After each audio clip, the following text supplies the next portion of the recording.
बघा, mister Nanasaheb has submitted the following data regarding to his income.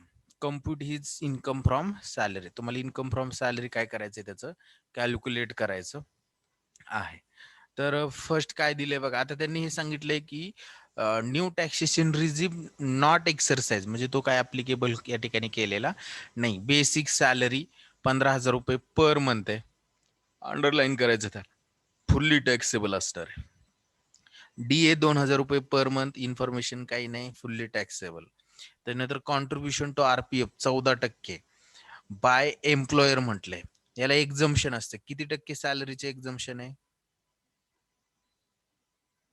12%. 12%. Very good. हे पण काय एक्झम्पशन आहे याला.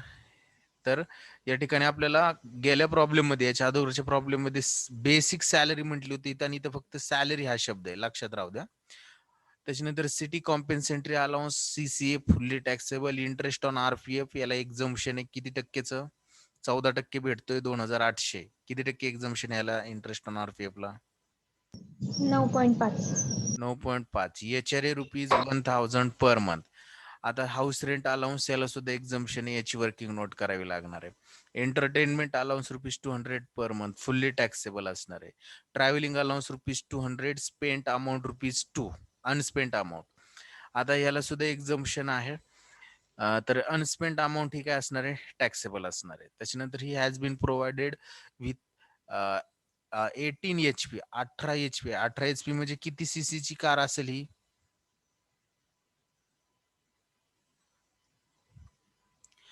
18. 1800 CC ची कार असणार आहे. बोथ पर्पज आहे, ऑफिस अँड प्रायव्हेट पर्पज. दोन प्रश्नांची उत्तरं भेटली. The ACC pay for the running and running expenses. ACC म्हटलं, ACC म्हणजे कोण? स्वतः कर्मचारी रनिंग एक्सपेन्सेस पेड करतोय for personal use of car, त्याच्या स्वतःच्या पर्सनल यूजचे. तर बघूया पुढं काय होतंय, त्याची कंडिशन काय असणार आहे. त्याचं पण आपल्याला व्हॅल्युएशन काढावं लागणार आहे, एक्झम्पशन आहे याला. The assessee's two children. एकच मिनिट हा. हॅलो.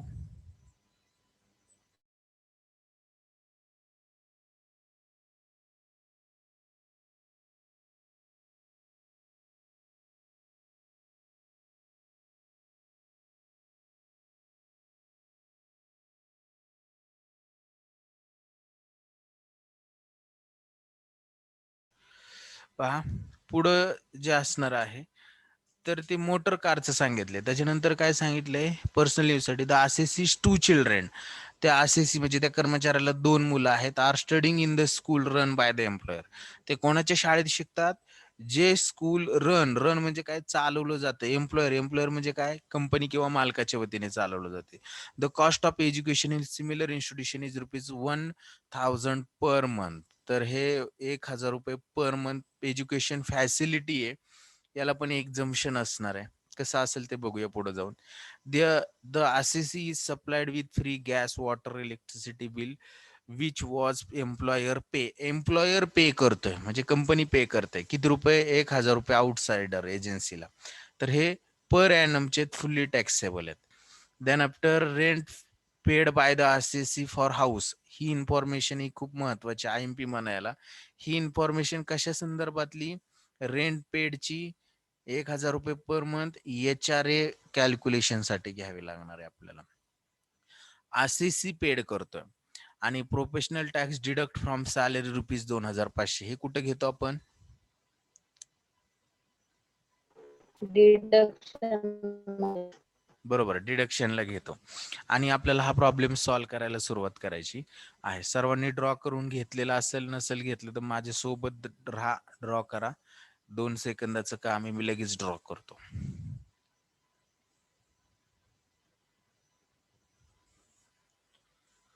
आता आपला हा तिसरा प्रॉब्लेम चालू आहे जवळजवळ, बरोबर ना? त्यामुळे बऱ्यापैकी लोकांना याचा अंदाज आला असेल की याच्यामध्ये नेमकं काय असतं. का नाही अजून समजत? सोपं आहे, अवघड नाही.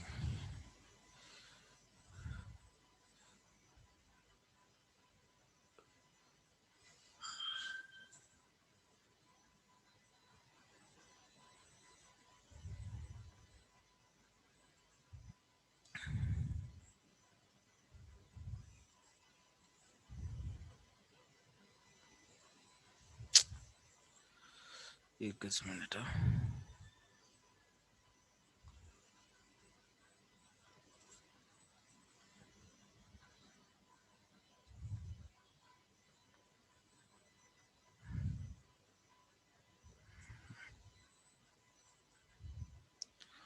चला सुरू करूया आपण.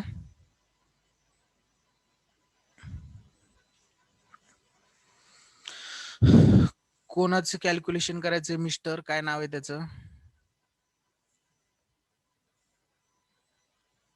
Nanasaheb. Very good, mister Nanasaheb. हे काय कॅल्क्युलेट करणार आहे आपण? कम्प्युटेशन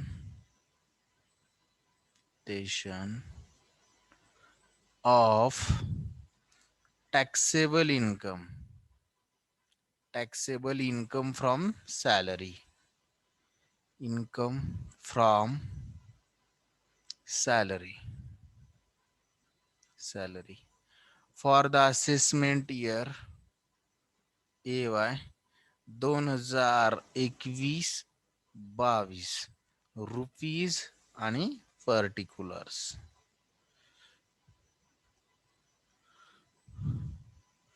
ओके, चला सुरू करूया. प्रॉब्लेम मध्ये जायचं, जे आयटम आहे ते पाहायचे आणि इकडे डायरेक्ट ट्रान्सफर करून घ्यायचे. फर्स्ट आयटम आहे बेसिक सॅलरी, फुल्ली टॅक्सेबल आहे. याचं लिहा सर्वप्रथम बेसिक सॅलरी. किती रुपये आहे त्याला बेसिक सॅलरी?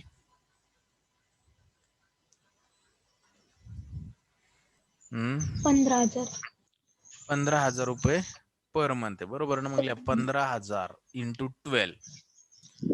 15,000 गुणुले 12 किती येईल? 1,80,000. 1,80,000 आउटरला लिहून टाका.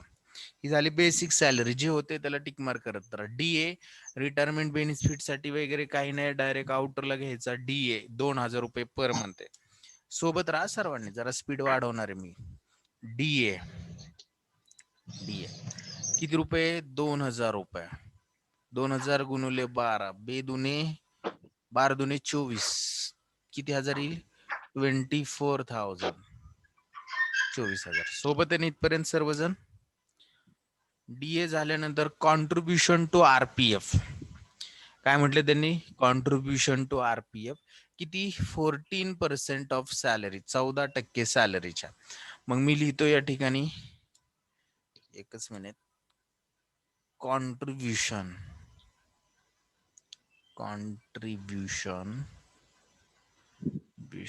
To RPF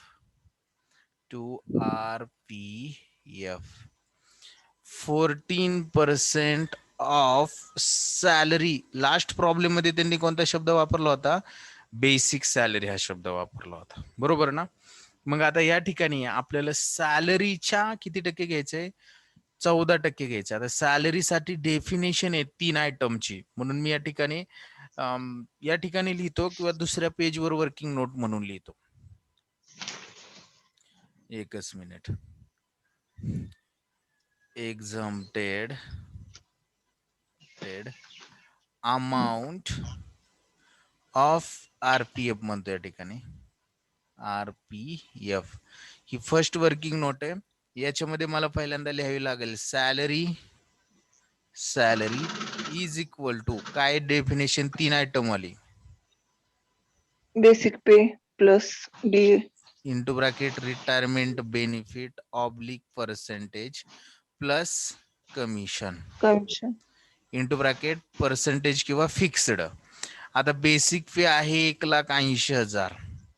DA retirement benefit साठी सांगितलंय का त्यांनी?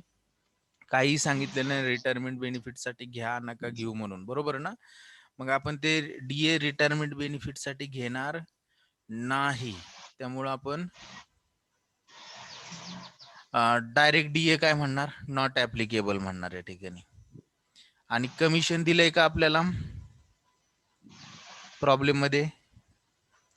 नाही दिलं. तर आपलं किती? 1,80,000 सॅलरी येईल, बरोबर ना?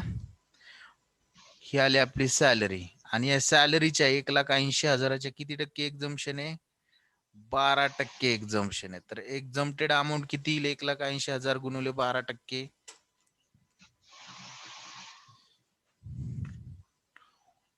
21,600. 1,80,000 गुणिले 12%, 21,600. Very good. 21,600 ही आली एक्झम्प्टेड अमाऊंट. हीच काय करायची? इकडे घ्यायची आणि याला म्हणायचं लेस एक्झम्पशन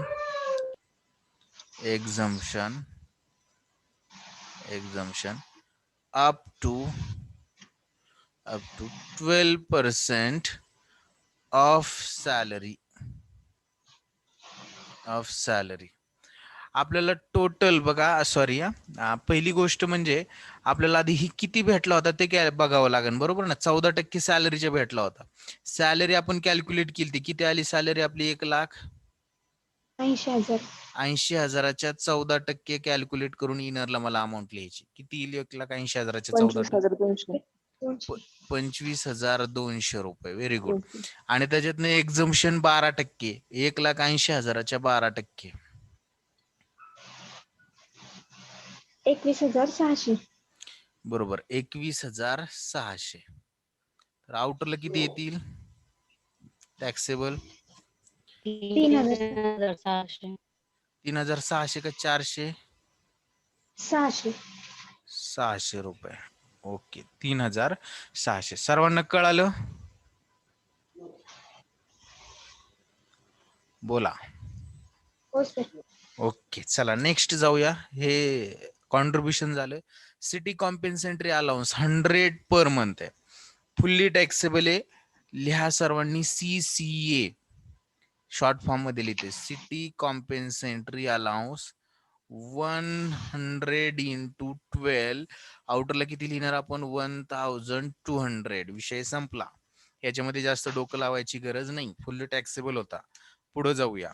पुढे काय बघा, इंटरेस्ट ऑन RPF 14% इज ₹2,800. मग या सर्वांनी interest on RPF, interest on RPF at 14% of salary. किती येतोय तो पहा, 2,800. किती? 2,800. याला एक्झम्पशन किती कोण सांगते? 9.5. Very good. Less exemption up to 9.5%. मग मी काय करतोय कंसात 2,800 भागिले किती होतं ते 14 गुणुले 9.5%. तर ते किती येते?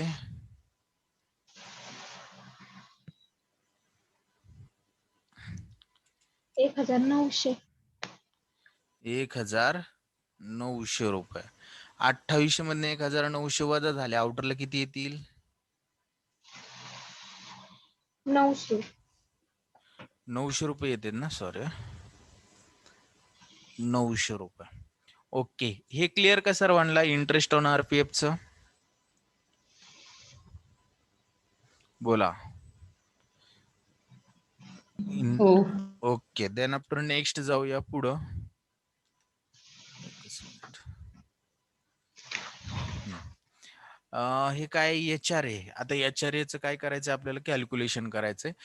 किती रुपये भेटतोय? हाऊस रेंट अलाउन्स 1,000 रुपये पर मंथ. अधिक तो लिहून घेऊया आपल्या प्रॉब्लेम मध्ये. लिहा सर्वांनी. HRA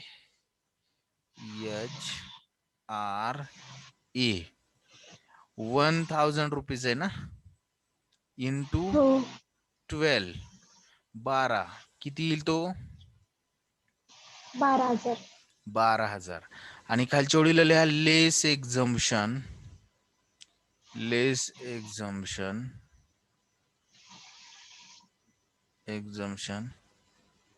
up to.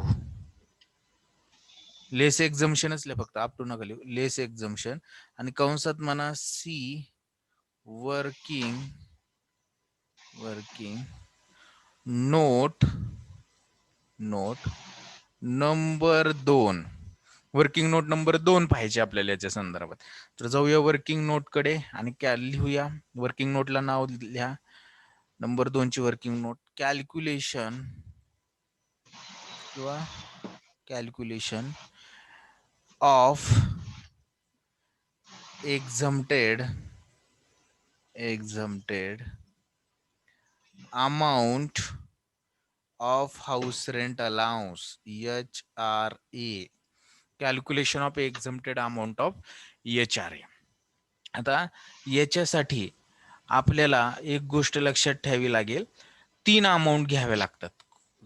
मयुरी सांग बरं, पहिली अमाऊंट कोणती? ऍक्च्युअली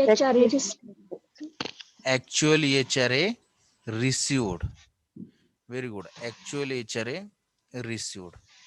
तर ऍक्च्युअल HRA रिसिव्ड किती पहा आपल्याला 1000, बरोबर ना, गुणुले 12, तो किती येतोय? 12,000 रुपये. इथपर्यंत सर्वजण क्लिअर आहेत?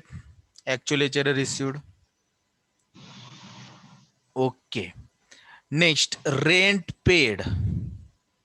Rent paid minus 10% of salary. 10% of salary. आता रेंट पेड आपल्याला प्रॉब्लेम मध्ये येऊन बघावं लागेल कुठं दिलंय त्यांनी. तर पहा या ठिकाणी दिलंय त्यांनी रेंट पेड. कुठं बघा इथं, rent paid by the assessee of house. किती? 1500 रुपये. म्हणून मी काय करणार त्या ठिकाणी, रेंट पेड कंसात 1500 गुणुले, एकच मिनिट हा,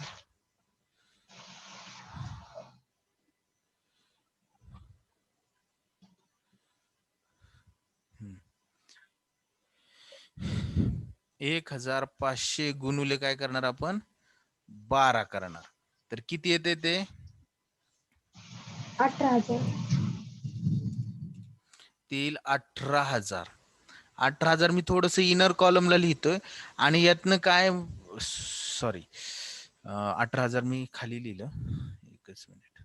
आणि 1500 ना, हे पण चुकीच्या ठिकाणी लिहिलं मी. रेंट पेड या ठिकाणी 1500 गुणुले 12 असं म्हणायला पाहिजे होतं, आणि ते 18,000 इथे लिहायचे. आणि 10% ऑफ सॅलरी. आता सॅलरी आपण कॅल्क्युलेट केली होती. किती कॅल्क्युलेट केली होती बघा? Basic pay plus DA plus commission. वरच्या वर्किंग नोट मध्ये केलती ना? केलती का? बेसिक पे प्लस DA ही सॅलरीची डेफिनेशन आहे. याच्यामध्ये वेगळं असं काही नाही, आणि डबल कॅल्क्युलेशन करत बसण्याची गरज नाही. सॅलरी आली ती 1,80,000, त्याच्या 10%, म्हणून मी कंसात लिहितो 1,80,000 गुणुले 10%. हे 10% 1,80,000 कुठून आणले कळले का?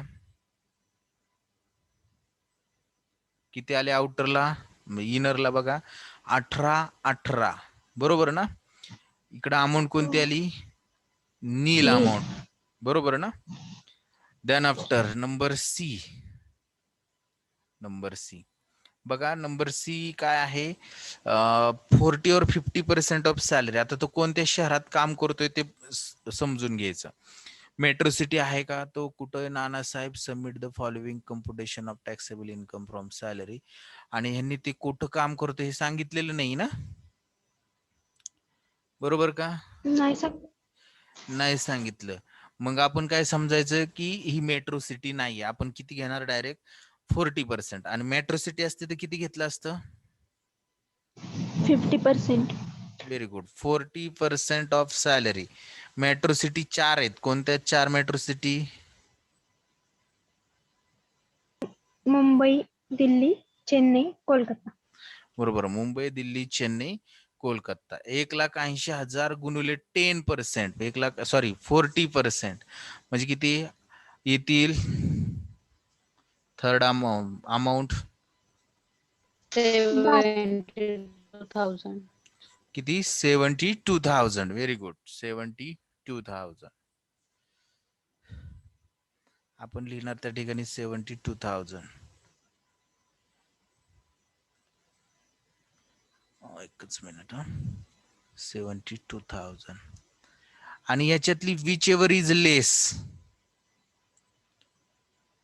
कोणती लेस आहे?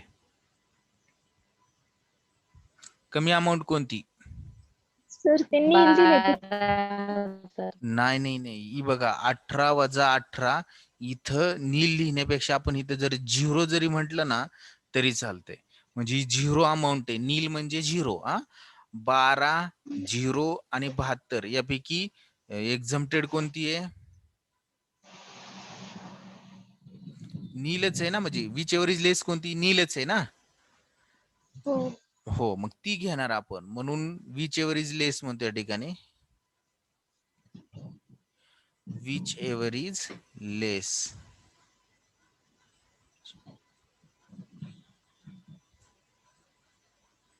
आणि ही नील आपण त्या ठिकाणी घेणार वर्किंग नोट साठी.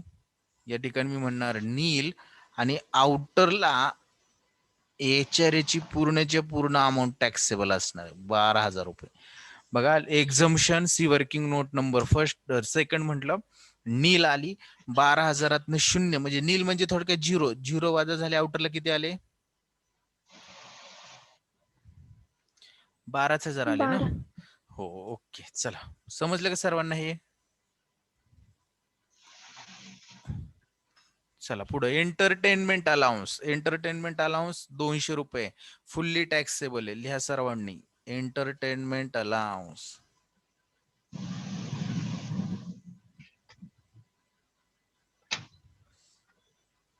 एंटरटेनमेंट अलाउन्स किती रुपये? तो 200 रुपीज पर मंथ. 200 गुणुले 12 किती येईल आउटरला?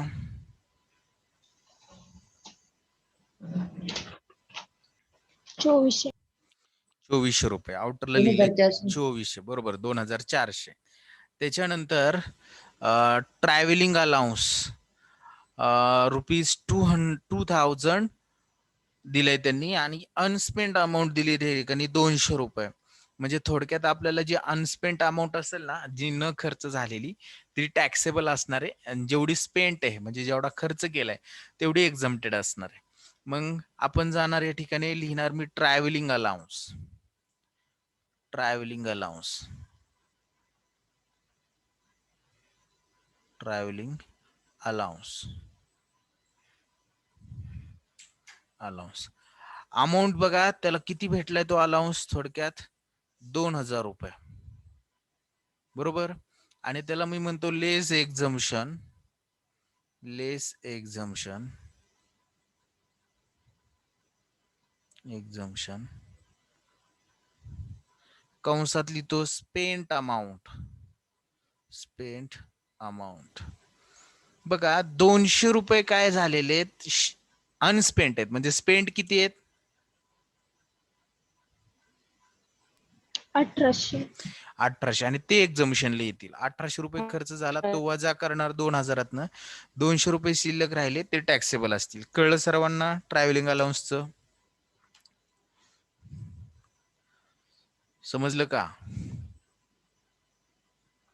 हो सर. बघा पुढचं आहे, he has been provided with car. Motor car facility आहे, प्रायव्हेट यूज साठी आहे. Running and maintenance expenses paid by employee आहे, म्हणजे आरसीसी आहे. For the running and maintenance expenses for the personal use for the car, म्हणजे ते paid करतोय personal use for the कारच. ड्रायव्हर वगैरे केला तयार त्यांनी दिलेला नाही. 5 प्रश्न स्वतःला विचारायचे असतात. कोणते 5 प्रश्न आहेत?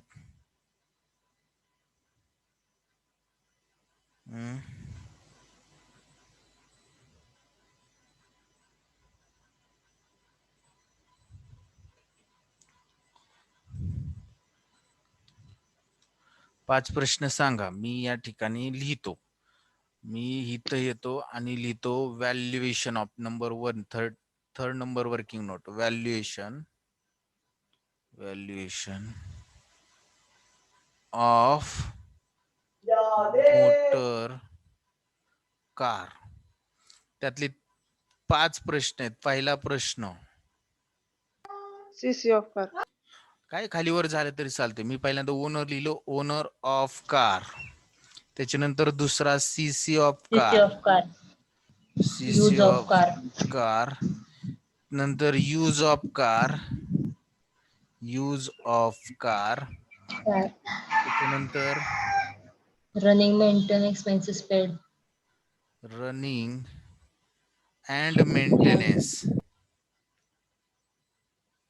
एक्सपेन्सेस पेड बाय, कोण असेल तो पेड बाय, आणि लास्ट Driver. काय ड्रायव्हर. ड्रायव्हर हे 5 प्रश्न विचारायचं. आपण सिच्युएशन कडे जायचं. पहिल्यांदा सिच्युएशन मध्ये काय सांगितले त्यांनी, he has provided with 1800 cc car for both official and private purpose. Provide केली म्हणजे कंपनीच्या मालकीची कार आहे, बरोबर. Owner of car is company. The RCC pay for running and maintenance expenses. RCC ने पेड केलेत रनिंग अँड मेंटेनन्स एक्सपेन्सेस. तर आता एकच मिनिट हा. ओनर ऑफ कार आपल्याला सापडलं, कोणी? कंपनी, म्हणजेच एम्प्लॉयर. सीसी ऑफ कार किती? 1800 cc.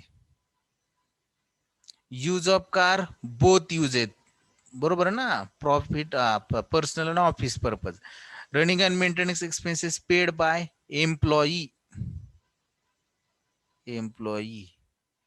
आणि ड्रायव्हर दिलाय का? नो. ड्रायव्हर आहे का? Sir use of car personal आहे ना. पर्सनल आहे का बोथ पर्पज साठी? पहा बरं. पर्सनल. एकच मिनिट हा. वॉटर इलेक्ट्रिसिटी थांबा एकच मिनिट. एम्प्लॉयर इथे बघा, बोथ बघा, कार्ड प्रोव्हाइड केली आहे for both office and private purpose. Purpose काय कारचा? ऑफिस आणि प्रायव्हेट पर्पज साठी. द आरसीसी पे, आरसीसी ने पे केलेत running and running expenses for the personal use. इथं तुम्ही कन्फ्युजन होऊ शकता. त्यांनी वैयक्तिक वापरासाठी जो कार वापरतोय त्याच्यासाठीचा खर्च काय केलाय? आरसीसी ने पेड केलाय. ते कोणता खर्च आहे ते बघायचं नाही. Running and maintenance expenses paid by कोण आहे? आरसीसी, असा त्याचा अर्थ होतो. कार ही ऑफिस आणि प्रायव्हेट पर्पज साठीच दिलेली. आपली 1 नंबर सिच्युएशन मध्ये जा. तुमच्याकडे जो टेबल आहे त्या टेबल मध्ये तुम्ही सिच्युएशन मध्ये जा आणि 2 नंबरची सिच्युएशन बघा. त्याच्यामध्ये त्यांनी काय सांगितलंय? कार इज ओनर का car is provided by employ किंवा car is own by the employer किंवा कंपनी आहे ना. हो. हा, आणि running and maintenance expenses paid by employee किंवा आरसीसी शब्द आहे का? तीच कन्सेप्ट आहे ना. हो. हा, तर त्या ठिकाणी ती कार प्रायव्हेट नाही, ऑफिस नाही, बोथ पर्पज आहे.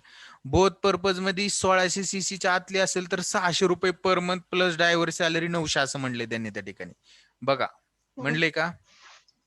हो. हा, कार 1600 सीसीच्या आतली नाही, 1600 सीसीच्या पुढची किती? 18 HP ची, म्हणजे 1800 सीसीच्या पुढची कार आहे. म्हणजे आपल्याला किती घ्यावं लागेल की त्याची कॉस्ट? 900 रुपये पर. 800. नाही 900 रुपये तिथं बघा, 900 रुपये. थर्ड नंबरचा कॉलम पहा, 1800 सीसीच्या पुढची जर कार असेल तर 900 रुपये बघा. 2 नंबर सॅलरी 900 रुपये. सॅलरी, त्याच्यावर मोटरचं व्हॅल्युएशन 900 रुपये असेल ना, 600 900.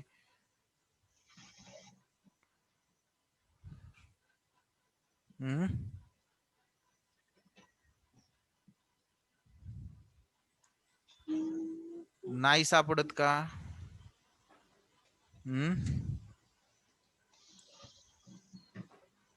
बर, एकच मिनिट मी दाखवतो. एकच मिनिट थांबा. या ठिकाणी बघा, तुम्हाला दाखवतो इथं तर दिसेल पहा. बघा, ही सिच्युएशन आहे ती. काय सिच्युएशन आहे पहा? Car is own by employer but expenses incurred by employee. एम्प्लॉईने पेड केलेत. प्रायव्हेट पर्पज साठी नाही, ऑफिस पर्पज साठी नाही. ऑफिस आणि प्रायव्हेट दोन्हीसाठी. 16 सीसीच्या आतली कार आहे का? नाही. म्हणजे ही कन्सेप्ट येईल का? नाही.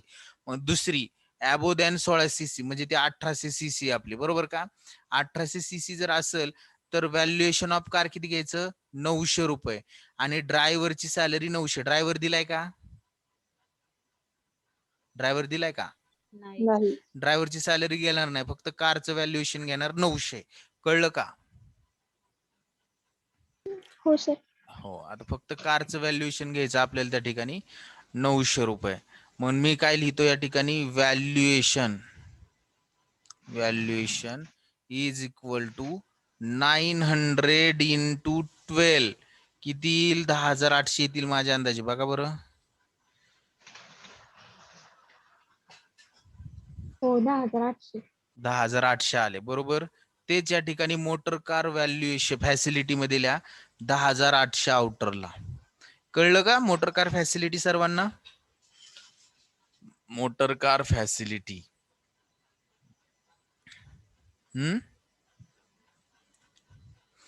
चला हो पुढं. सर. पुढं the assessees 2 children are studying in the school run by the employers. The cost of education in the similar institution is ₹1,000. assesseeची दोन मुलं कुठं शिकतात? कंपनीच्या शाळेमध्ये शिकतात. तर त्याला म्हणतो आपण एज्युकेशन फॅसिलिटी. आणि एज्युकेशन फॅसिलिटी 1,000 रुपीज पर्यंत काय आहे? एक्झम्पशन आहे त्याला. मग लिहा त्या ठिकाणी, लिहा एज्युकेशन फॅसिलिटी. इथं अलाउन्स नाही, हा काय आहे? परक्युजिट्स आहे. आणि किती रुपये भेटतात? 1,000 रुपये भेटतात महिन्याला. बरोबर ना? 1,000 गुणुले 12,000 रुपये भेटले.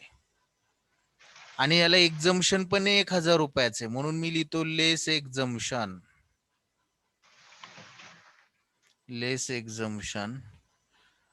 up to ₹1,000 into 12. ते पण 12,000 रुपयाची. आणि आउटरला किती येईल ही एज्युकेशन फॅसिलिटी? आउटरला काय दाखवावं लागेल? नील दाखवावं लागेल. Then after next. हे सोपं होतं त्यामुळे मी त्याच्यावर जास्त वेळ दिलेला नाही. एज्युकेशन फॅसिलिटी संपलं. त्याच्यानंतर the assessee supplied free gas, water आणि इलेक्ट्रिसिटी फुल्ली टॅक्सेबल आहे. 1,000 रुपये पर ॲनम ला पेड करतोय, म्हणजे पर ॲनम आहे ते. तर आपण जाऊया त्या ठिकाणी. मी म्हणणार गॅस, फ्री गॅस असेल. या फ्री गॅस म्हणजे याला सगळं फ्री भेटते ना. Free gas, water and electricity.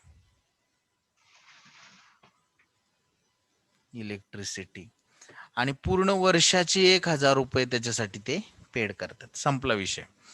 Fully taxable आहे त्यामुळे मी ते डायरेक्ट आउटरला लिहून टाकलं. त्याच्यानंतर हे संपलं. 11 number. 12 number rent paid bye assessee. हे HRA बाबतीत कॅल्क्युलेशनला घेतलं होतं त्यामुळे हे परत घ्यायचं नाही. घेतलं होतं ना आपण HRA कॅल्क्युलेशन करताना 1,500. बघा आठवतंय का? हो सर. हा, तर आता घ्यायचं नाही. ते ठिकाणी विषय संपला. प्रोफेशनल टॅक्स डिडक्शनला घेतो. ग्रॉस सॅलरी काढूया. टोटल सांगा मला. चला पटकन, शेवटचे 4 मिनिट राहिलेत.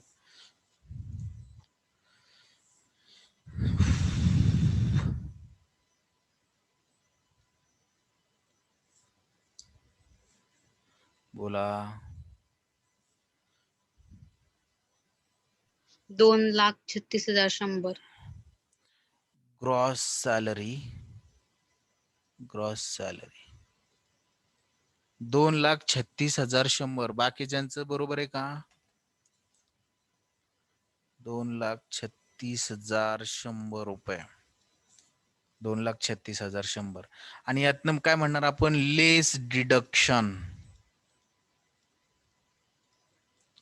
Deduction under section 16. त्यातलं फर्स्ट डिडक्शन काय आहे सांगा? Standard deduction. Standard deduction under section 16(1). किती रुपये येते? 50,000. 50,000. नंबर 2 चं डिडक्शन जरा फास्ट घेतोय. एंटरटेनमेंट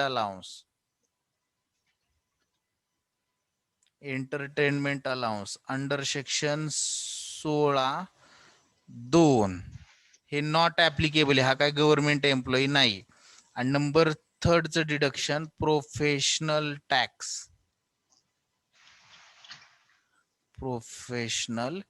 टॅक्स किती रुपये बघा, शेवटची इन्फॉर्मेशन सांगितली असेल प्रॉब्लेम मध्ये, किती? 2500 रुपये.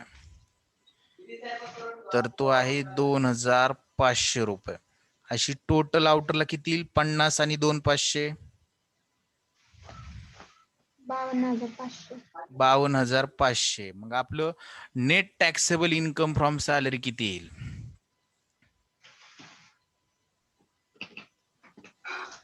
1,83,000. 1,83,600. 1,83,600. सर्वांचं बरोबर आहे का? त्याला नाव द्या तुम्ही सर्वांनी, नेट टॅक्सेबल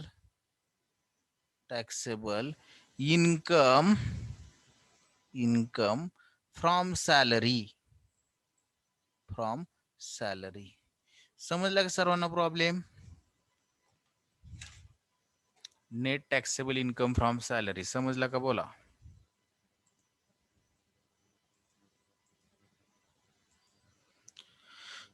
बोला लवकर, स्क्रीनशॉट सर घ्यायचं. प्रॉब्लेम नाही सेंड केला होता का? काल सेंड केलता धनश्री, कालच सेंड केलता. काल झाला नाही ना, आपले 2 प्रॉब्लेम घ्यायचं ठरलं होतं. सर मला सेंड म्हणजे मला आला नव्हता ना म्हणून. बर कदाचित आला नसेल. मी दोन्ही प्रॉब्लेम आता हे आन्सर सेंड करतो ना त्यावेळेस लिहून ठेवा. हो चालेल. हो चालते. चला आपण थांबूया सर्वांनी. हे चालू करा, PDF चा हे रेकॉर्डिंग चालू करा.